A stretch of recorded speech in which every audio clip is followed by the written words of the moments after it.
Parce que toi, tu as quand même une capacité que très peu de gens ont, ou plutôt les gens cherchent à avoir ça, surtout dans un monde qui est ultra rigide, c'est savoir créer de l'audience, savoir créer des communautés.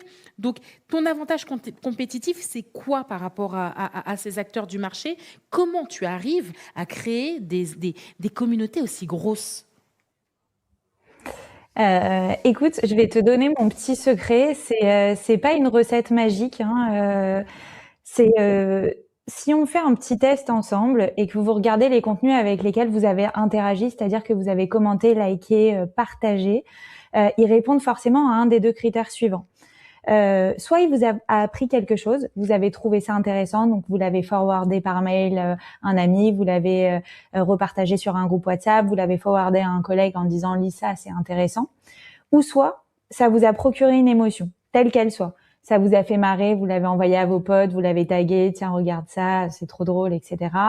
Ça vous a inspiré, ça vous a ému, ça vous a rendu en colère. C'est pour ça aussi que parfois le climat géopolitique s'embrasse sur les réseaux sociaux parce que ça procure des émotions aux gens. Et en fait, quand tu crées du contenu qui répond à un de ces deux critères suivants ou les deux en même temps, c'est-à-dire à la fois que tu apprends des choses aux gens et à la fois que tu leur procures une émotion, bah c'est là que tu arrives à créer des contenus qui surperforment sur les réseaux.